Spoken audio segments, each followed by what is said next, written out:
sacude el gobierno de Colombia en un episodio que pareciera que nunca se va a acabar porque salen capítulos todos los días. Un episodio que involucra al presidente Gustavo Petro, a la jefa del gabinete de Gustavo Petro y todo ese equipo que hizo la campaña, en la que ahora se habla de una investigación que va a iniciar sobre los recursos que le llegaron para la campaña de Petro. Recursos que en su momento se ha hablado de que pudieron haber tenido un origen ilícito y de que incluso el hijo de Petro pudo haber estado recibiendo dinero de sectores no legalizados, dígase del crimen organizado, para sostener la campaña de Petro. Ahora, no solamente está esos temas macro alrededor de la presidencia de Gustavo Petro, sino que ahora se suman incluso temas domésticos como el conflicto y las grabaciones que han salido tanto de la jefa de gabinete, Laura Sarabia, y de Armando Benedetti,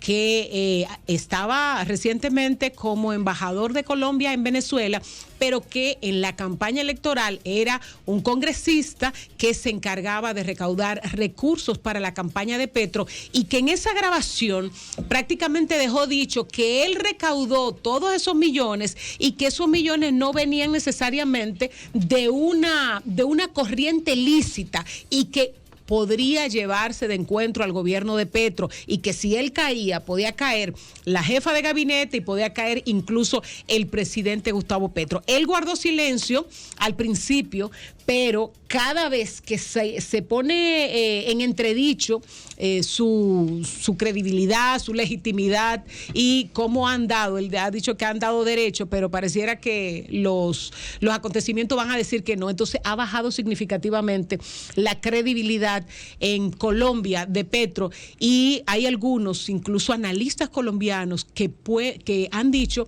que esto pudiera llevarse de encuentro la presidencia de Gustavo Petro en Colombia. Bueno, mira, la realidad es que no podemos ser ilusos y pensar que esto es un aspecto estrictamente interno de la política colombiana. Este es el primer gobierno social izquierdista en la historia de Colombia, y es un gobierno que desde el día cero tiene el agua puesta. Dentro de ese contexto de externalidades que le son adversas, también hay que reconocer que esta situación que tú estás señalando son consecuencias directas de las torpezas de las personas y de las partes que están envueltas. Esto no es un complot, esto está pasando porque ellos decidieron que pasara. Ahora, que puede ser un pivote que se está usando desde fuera y que puede servir para dar al traste, cuando no con el gobierno, sí con la gobernabilidad con que el gobierno empezó, porque el gobierno empezó en un ambiente de congresual donde quería impulsar varias reformas fundamentales, y esos votos, esa concordia se le ha evaporado. Entonces, tener un gobierno que sea incapaz de promover leyes está casi o peor que no tener gobierno. Pero tú dices que porque ellos han querido, Federico. No, pero me refiero a que no es un plan. Aquí lo que pasó es muy simple, que ha habido una lucha de poder entre una persona que está desplazada por otra, lo típico, y quizás hay cosas más profundas todavía ahí, y es una trama de escuchas ilegales que ha puesto la jefa de gabinete, la señora Sarabia, contra una niñera de su hijo por presumiblemente desaparecer unos $7,000, pero tú es como que el ministro de la presidencia de este gobierno, por un tema en su casa, porque se le perdió un dinero, coja a la niñera y la lleve al DNI a que le haga un interrogatorio y le pongan el polígrafo. Eso es ilegal. Un país como Colombia, que puede ser cualquier cosa, pero es un Estado de Derecho que funciona. Y además, la justicia, sobre todo la fiscalía y los estamentos judiciales, son independientes del Poder Ejecutivo. El fiscal no depende. Recordemos que hace unas cuantas semanas que el fiscal emplazó al presidente y le dijo: usted no es mi jefe. Y yo no le debo quizás lealtad a usted. Yo no tengo que hacer lo que usted diga. Haga lo que a usted le corresponda. Entonces, bueno, pero ahí yo no sé, quizás yo soy un extremista o quizás soy muy incauto. Pero o quizás ambas. Tal vez las dos, sí, una combinación ahí rarísima, una simbiosis interesante, pero señores, estamos hablando de poder de Estado y estamos hablando de Colombia, que es uno de los países fundamentales de América del Sur y donde los Estados Unidos tienen bases militares enclavadas. Esto no es un jueguito de niños, ni de amores, ni una telenovela. Puede darse situaciones de telenovela, pero hay un modelo, hay un sistema de comunicación destinado a entorpecer a aquellos gobiernos que no son muy amigos de los Estados Unidos ni de la derecha. Y menos en Colombia. Eso es que hay una estructura, una plataforma de comunicación que va a hacer eso. Va a generar situaciones de incredulidad, tanto internamente en los países como fuera en el resto del mundo. Imaginémonos, este es el caso de Petro, con 2 o 3 días en el gobierno. Claro que eso se dijo aquí, desde antes de Petro ganar y ganando Petro, aquí se dijo en este programa. Sí. Que la conspiración iba a estar al otro día.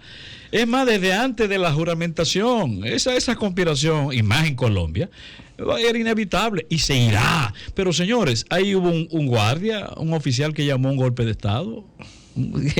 Bueno, pasó, pero llamó en serio a un golpe de Estado. Y se le cogen la llamada. ¿No? Exactamente. No, va condicionando. Eso no son cosas improvisadas, ¿eh? Es un diseño que va condicionando psicológicamente. Ahí viene la neuropolítica a utilizarse a través de recursos psicológicos. Se va condicionando. Y usted ve que llama más la atención esa telenovela de Colombia que lo que pasa en Ecuador. En Ecuador el presidente anuló todo el régimen constitucional, lo anuló. Digo, amparado en la Constitución, pero todos los partidos en Ecuador dijeron que eso que se llama la muerte cruzada, que no es más que cuando el presidente disuelve el Congreso, también tiene que él mismo más o menos disolverse, tiene que convocar a elecciones. Es decir, hay elecciones para los dos. A las cuales él no va a presentarse. A las cuales él no va a presentarse, supuestamente. Supuestamente. Entonces, pero ahí todos los partidos de allí dijeron que no era justificable porque la Constitución ecuatoriana dice bajo cuáles condiciones se tiene que llamar a la muerte cruzada y no cumplía. El llamado que hizo el presidente de allí estaba fuera de contexto. Sin embargo, ¿dónde está eso destacado? No, porque este señor es de derecha. Así pasa en el caso de Perú. En el Perú revientan a ese presidente porque era bruto, un tipo absurdo, un tipo incoherente, campesino al fin, medio indígena. Coño. Y en Nicaragua también, me imagino. Bueno, pero en Nicaragua la campaña siempre está, Venezuela siempre está. Defiende Nicaragua, Lichi. El asunto es que esos países no tienen una plataforma de comunicación. Cuando yo iniciaba mis pasos de formación en la política, que no han terminado. Bueno, los iniciales éramos objeto, los jóvenes que estábamos en los grupos estudiantiles y en los partidos políticos en la juventud, éramos objeto, en el buen sentido de la palabra, de programas de formación de organismos regionales. De formación sobre política y demás. Y en esa etapa yo era pro esos modelos que hay en algunos países de Sudamérica y Centroamérica de la revocación del mandato y todo estos temas de esos modelos de muerte cruzada y demás. Que en la medida que yo fui madurando políticamente me he dado cuenta que todo eso es una trampa. Así mismo. Una trampa para el sistema político. Escúchame que te interrumpa. No es una trampa si el sistema político fuera parlamentarista. El problema es que en regímenes presidenciales, como son los de todo el continente, excepción Haití, y ya vimos lo que pasa en Haití, sí es una trampa. Exactamente. España acaba de pasar un modelo, por ejemplo.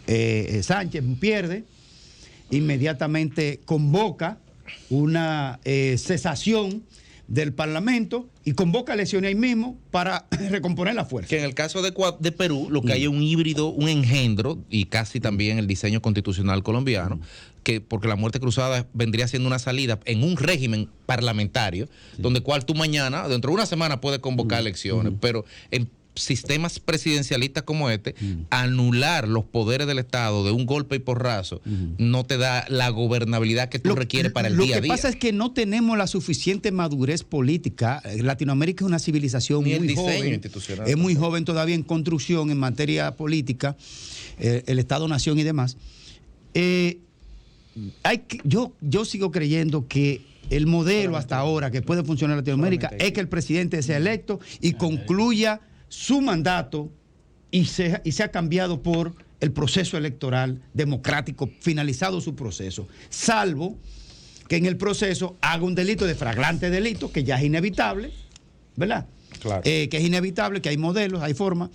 Pero esos países, mientras sigan en ese modelo de interrupción forzosa del presidente al Congreso, del Congreso al presidente, desde que se instala la conspiración llega ese mismo día. Y así no hay manera de establecer planes estratégicos de desarrollo que está basado en la gobernabilidad. La gobernabilidad es lo que te da el sosiego para los planes económicos y de futuro en cualquier orden. Pero esa maldita espada de Damocles sobre el cuello de un presidente además, recién electo. Tampoco le permiten a los presidentes ejecutar un plan de gobierno, porque desde que toman una decisión que a una parte no le gusta, enseguida apelan a esos recursos de las constituciones. Recuerden que antes de el presidente Correa, Ecuador cambiaba casi mensual de presidente. Pues yo te voy a poner un caso de la misma Colombia. Sí, un desastre. Recordemos en los 90 el desafío que Samper le lanzó al establishment norteamericano, que le supuso inmediatamente que le sacaran el mismo guión, que le sacaran por ahí una cuentecita de un dinerito del narcotráfico, esto.